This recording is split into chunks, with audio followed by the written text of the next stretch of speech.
Right, here we are on Sunday. I'm not working as such,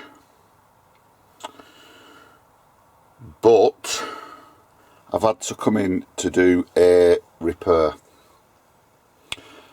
Now on Friday, I'd done my week on Friday, got back to the yard on Friday night. Went through my routine of emptying the truck of my stuff, you know, me washing, all that kind of stuff, emptying the fridge, But what I tend to do, because I'm sat in the truck for, you know, I'm doing my paperwork, I'm listening to the radio while I'm doing it, the fridge is on, all that kind of stuff. I could be in or around the truck for an hour before I go home. So what I like to do before I finish for the weekend is, once everything's packed away, I just fire the truck up again for a couple of minutes, because when my batteries failed a while ago, I'm always a bit paranoid now of draining the battery when the truck's parked up and the engine's not running. So what I tend to do now is, before I go home, is just fire it up for a couple of minutes once everything's switched off, and and then go home, because I know the battery's fully charged. So luckily for me, this fault occurred in the yard when I'd finished, so I wasn't out anywhere. So you know, it wasn't a case of a breakdown, luckily enough. I'll just show you what it is. So hopefully it's an easy fix, but I didn't have the things on me to fix it on Friday. Due to the time I finished on Friday, none of the local garages were open, so I've come in Sunday to fix it, because I've got a job already booked for tomorrow, Monday morning. So I didn't want to come in tomorrow morning, start faffing, and not be able to fix it. So now I've got all Sunday afternoon to fix it. So what I'll do, I'll just fire it up, and then you'll be able to see what the problem is.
So what we've got is an air leak on this pipe here. So it's going from this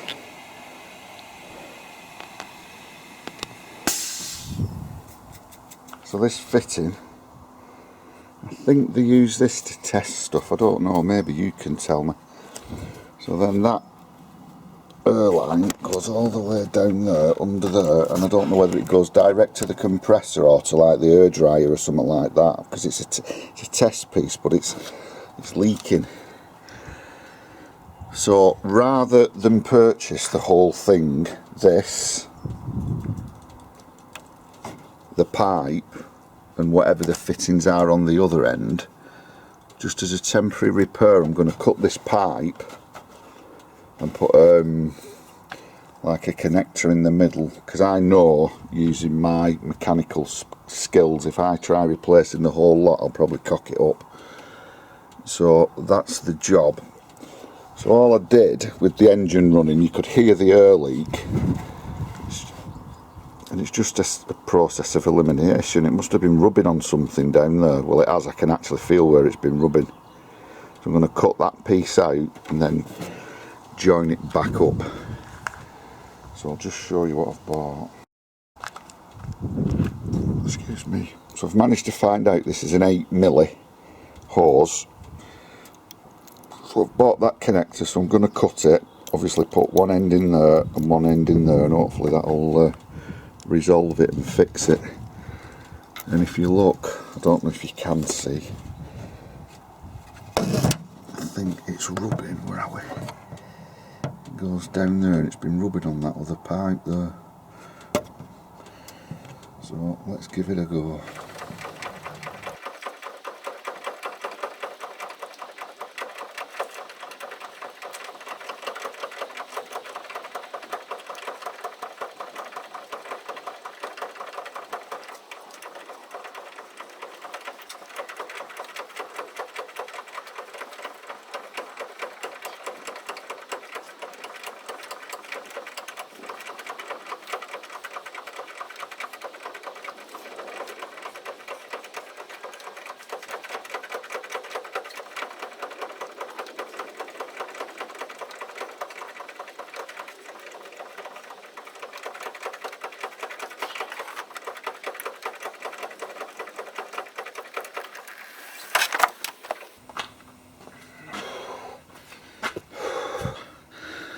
Right, so due to the size of my sausage fingers, I couldn't reach down properly, so I've just jacked the cab up to give me better access.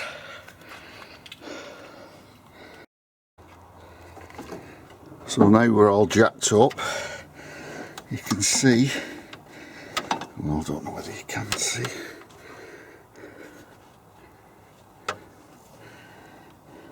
where is it? I'll cut it off and then I'll show you. So that's the bit with a hole in.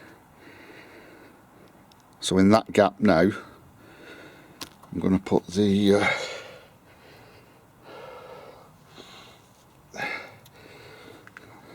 that. So there'll be one part of the pipe going in there, one pipe in there, and hopefully that'll fix it.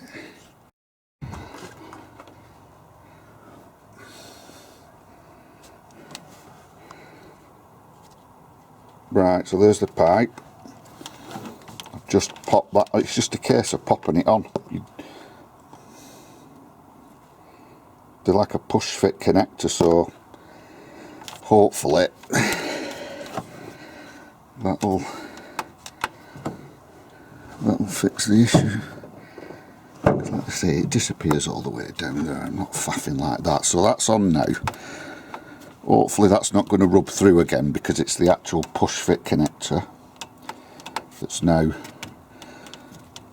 on this plastic pipe.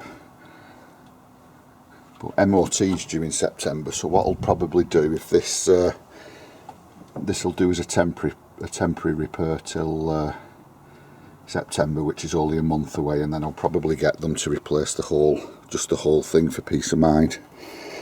And it also looks like my ram for my cab's leaking oil as well, so that needs looking at. No wonder it took me so long to jack it up.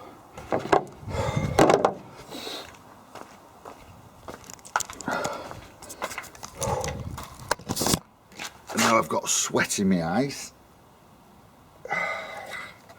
So this isn't a how to repair this isn't a how to repair a pipe video. This is just another example of when you're working for yourself, what you've got to do sometimes to make sure you don't let anyone down, because I've got a job booked for tomorrow morning. I've got to be in Coventry between, let's say, 6 and 8 o'clock. So I didn't want to be coming in at 3, 4 o'clock tomorrow morning, faffing like this and find that the fix doesn't work. At least now, doing it on a Sunday, I can test it. If it doesn't work, I can still then carry on and try and get it fixed before tomorrow morning. So I'm going to jack the cab back down now, fire it up and see if it works.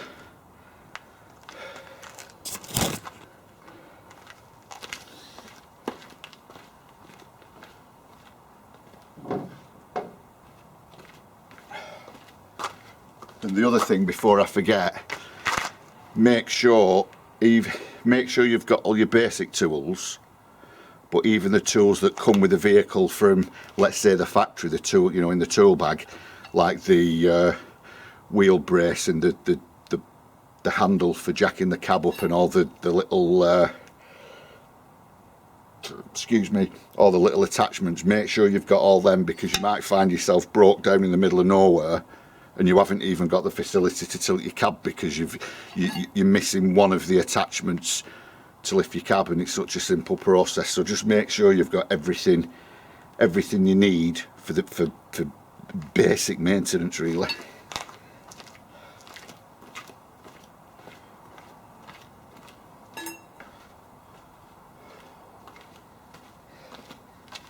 It's either that or wasting a load of money calling someone out to come and fix what is a relatively minor repair, because you've got your call out charge, then probably an hourly rate. Call out charge maybe depends on what time of day it is, whether it's weekend, overnight, so you've got to bear all those little things in mind as well.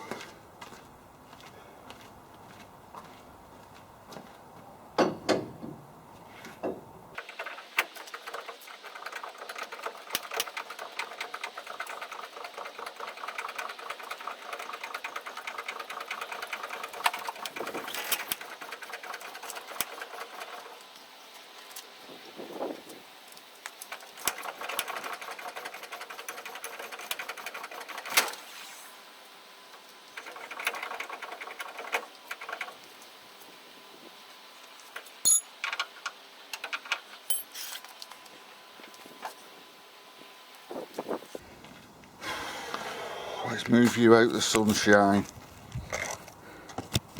Right, here goes.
Success, I hope, I think. So that's telling me now I need to invest in some of these little push connectors, because when those air lines go, it can have you off the road, and it could be anywhere on the vehicle. It doesn't have to be there. And by the looks of it, all the small air lines that might run along your chassis, if you've got a, well, I don't suppose it matters if it's a tractor unit or a rigid, these 8mm ones, so they're only going to be a couple of quid a piece, aren't they, if that. So if it's worth investing. I'm now thinking, because of this, learning as you go, be prepared for next time. You've just got to give yourself time sometimes, whether it's weekends, evenings, just to keep on top of everything, because you don't want to be running down the road with an air leak from somewhere down there. You might think if the truck holds holds the pressure, you'll be alright, but you've got to remember that your compressor's working constantly to keep the pressure up. You know, a compressor's designed to switch on and switch off as you're using it, builds up the pressure, then it switches off, then it builds up pressure, then it switches off. So if it's running permanently, you're going to knacker your compressor, it's going to burn itself out. When the other thing I did the other week, my air conditioning stopped working. And everyone thinks it's a really expensive job to fix. That's why a lot of companies, well, that's what a lot of companies tell the drivers, so they won't get it fixed. And all it was, this condenser here, the thing that looks like a radiator, on the old one, these welds that you can see, one of the welds had failed. So the gas had leaked out. And it was an old compressor, condenser. It had probably been on from new, so it was showing signs of warping at the bottom as well. So it just needed replacing. So if you went to the main dealer, yeah, it's probably going to be really expensive for a condenser.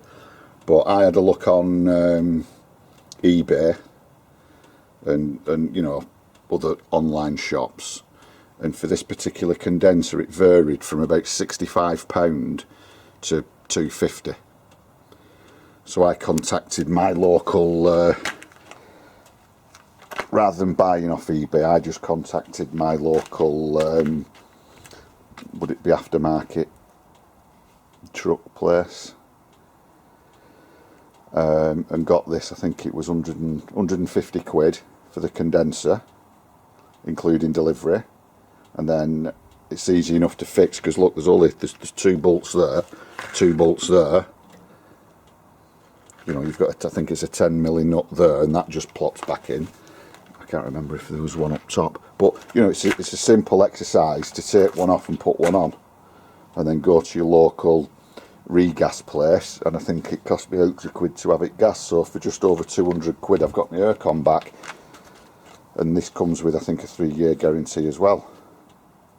So just bear that in mind as well. Not everything's expensive as you're being told. So what else? I think I'll just show you what I've had to, other than everyday maintenance, what have I had replaced. I'm coming up to 2 years of having the truck, so I've done the condenser for the aircon. Obviously that's just been repaired by me. It's had a knock sensor that was quite expensive for the AdBlue system. I was getting a warning on the dash. The truck drove alright, but it fired up a code for a new knock sensor. So it's had a new knock sensor. Around the back, what have we had? We've had, if we go under here, one of the springs on this back axle failed, it cracked. So I can't remember, which side was it? I think it was this side. So one of those springs has been replaced. What else?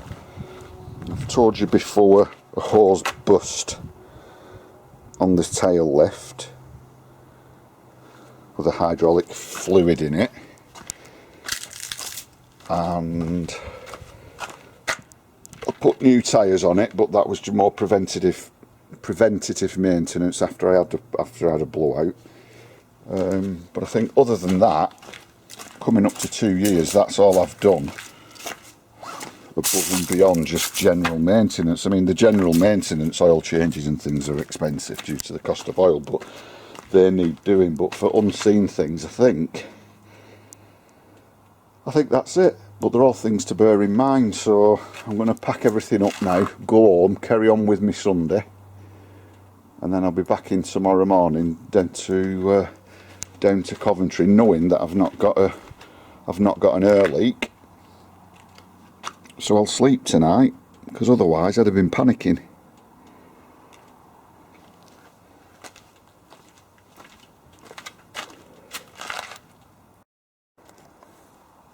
Right, the other thing I changed was the ambient temperature sensor. So that's on the dash, the display that tells you what the temperature is outside. And when I got the truck, it was probably 20 degrees out.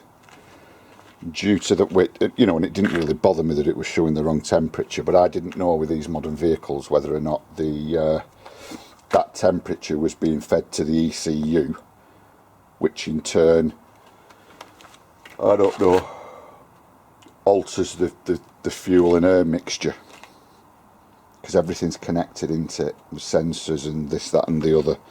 So I didn't want the truck running too rich or too, you know, too lean or anything like that. Oh, look at that, that's wearing through and all. I've just noticed that there. So that's going to need changing. Oh, that's part of the aircon, isn't it? Won't keep my eye on that.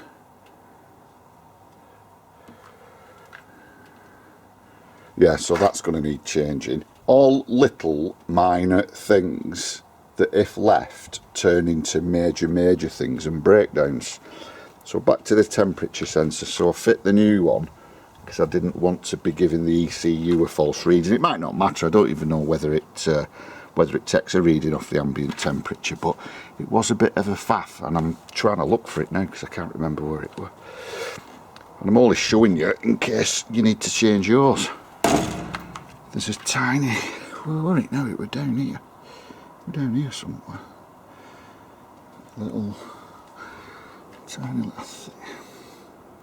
I'm sure you could see it. Give us a sec. Oh, I can't even remember where it is. I think it's down there behind like the headlights. Just a little sensor, but I can't see if there's a put a light on this. Oh, God knows. Anyway, it's down there somewhere. It's a bit of a faff because it's hidden away. So I'm only telling you that so you know what little things you can do to keep your vehicle in optimum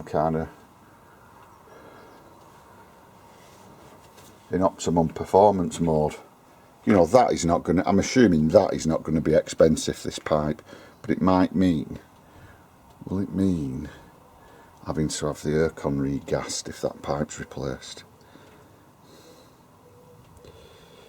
What's it been rubbing on? There's nothing there.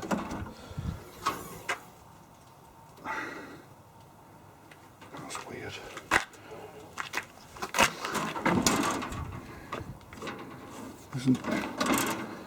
Yeah, that's weird because I can't see anything that's been rubbing on.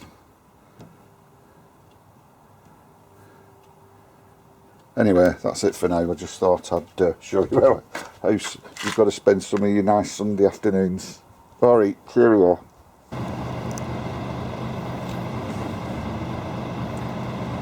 It's now the morning after the day before. I've come in a little bit earlier than I was going to do, just to double check everything was still alright. I've no air leaks, so I know I'm good to go. The other thing is, and this is especially take note if it's your own vehicle. I've done my paperwork this morning. I've done my defect checks and all that kind of thing. So I've defected that fault this morning on my defect sheet, and also put on it that it's been repaired. Because you don't what you want to do. You don't want to go kind of day after day, week after week, month after month with no defects in your paperwork. All right, it's you, one vehicle, but you still need to do all the paperwork relevant to running the vehicle.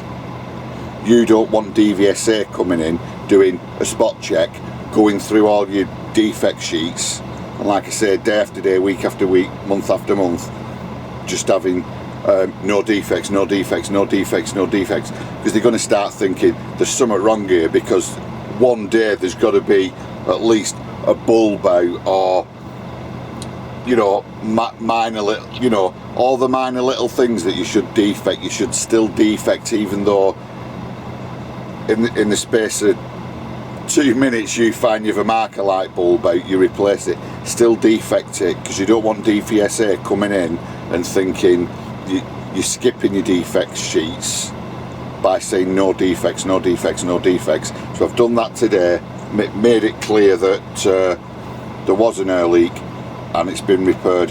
Every time I have a bulb out, it's not very often, but when I do, replace a new bulb and it goes on the defect sheet. So just bear that in mind. Just you need to keep what, you know, Doesn't matter if you're running for a, well, you'd probably do it as an employed driver working for a humongous logistics company. But I'm repeating myself, and I know I keep doing it. But even if you've got your own vehicle, you still need to do your defect sheets. You can go on the DVSA website and actually print a sheet off that they recommend that you use, and that's what I use. But I've also got one of the little books as well, with everything in, the tick boxes. So I just thought I'd add that. Always make sure your paperwork's bang on. Right. Cheerio.